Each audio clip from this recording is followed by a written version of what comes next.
Hai, Assalamualaikum warahmatullahi wabarakatuh.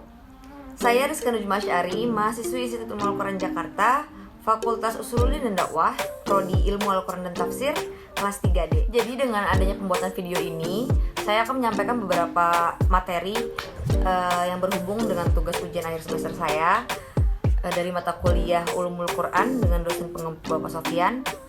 Materinya akan saya rangkum di video selanjutnya dengan judul mutlak dan muqayyad. Bisa disimak. Yuk. Oke, sekarang gini teman-teman. Kalian pastikan sebelum kita masuk nih ke pembahasan, pasti kalian kan mikir apa sih mutlak sama muqayyad itu? Ya nggak sih? Nah, di sini aku mau ngejelasin tentang mutlak dulu.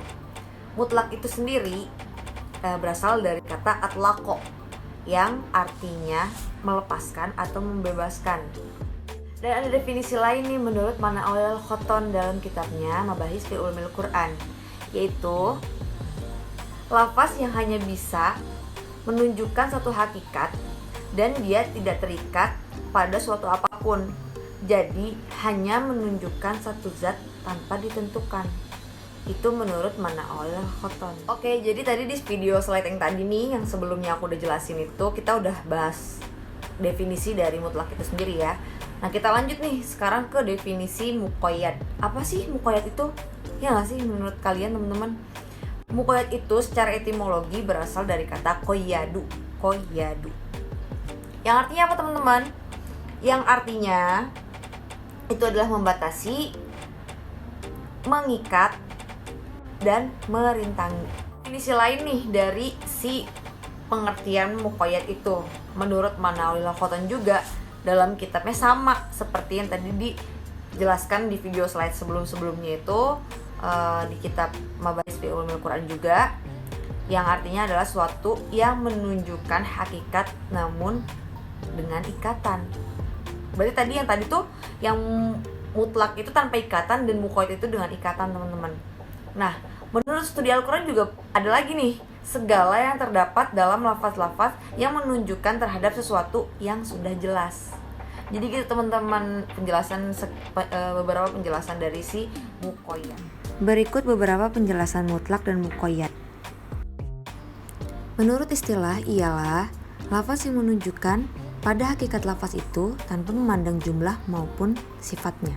Muqayyad, lafaz yang menunjukkan pada hakikat lafaz tersebut dengan dibatasi oleh sifat, keadaan, dan syarat tertentu. Berikut beberapa contohnya. Jadi, pada lafaz raqabah di sini adalah lafaz khas yang mutlak karena tidak diberi qayyid dengan sifat tertentu. Lalu dilanjut dengan contoh dari muqayyad. Raqabatim mu'minatin, yaitu lafaz muqayyad yang dibatasi dengan sifat. Dilanjut dengan macam-macam lafaz mutlak dan muqayyad. Macam-macam lafaz mutlak dan muqayyad itu ada 4. Yang pertama, sebab dan hukumnya sama. Maksudnya apa? Maksudnya menjadi pengertian lafaz mutlak itu dibawa pada makna muqayyad. Yang kedua, sebab sama dan beda hukum. Jadi masing-masing mutlak dan muqayyad tetap pada tempatnya sendiri. Yang ketiga, sebab dan hukum salah satu berbeda.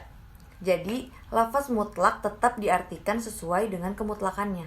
Dan yang terakhir, yang keempat, sebab berbeda dan hukum berlainan.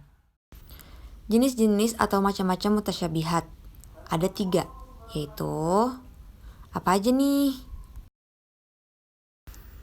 Yang pertama, mutasyabihat dari segi lafaz, yaitu dikembalikan pada lafaz tunggal yang sulit dalam pemaknaannya. Yang kedua, mutasyabihat dalam segi maknanya, yaitu yang menyangkut sifat-sifat Allah, hari kiamat, dan bagaimana terjadinya. Yang ketiga, ayat mutasyabihat dari segi lafaz dan makna. Menurut Imam Asy'uti, yaitu mutasyabih dari segi kadarnya seperti lafaz umum dan khos. Dan yang terakhir, urgensi dari mempelajari mutlak dan muqayyad menurut jamhur ulama, karena Al-Quran merupakan kesatuan hukum yang utuh antara satu ayat dengan ayat lainnya, saling berkaitan, maka dari itu dibutuhkan peran dari mutlak dan muqayyad. Lalu yang kedua, muqayyad juga menjadi dasar untuk menafikan dan menjelaskan maksud lafaz mutlak, sebab mutlak itu bisa diartikan seperti orang diam yang tidak menyebut yang tidak menyebut qayyid, sedangkan qayyid itu seperti orang berbicara yang menjelaskan adanya takkid. Jadi kayak gitu teman-teman, sekilas urgensi dari mutlak dan muqayyad. Oke, baik teman-teman, terima kasih untuk kalian yang sudah menonton beberapa penjelasan dari saya, yaitu tentang mutlak dan muqayyad. Saya sangat berharap semoga apa yang saya sampaikan itu bermanfaat untuk kalian.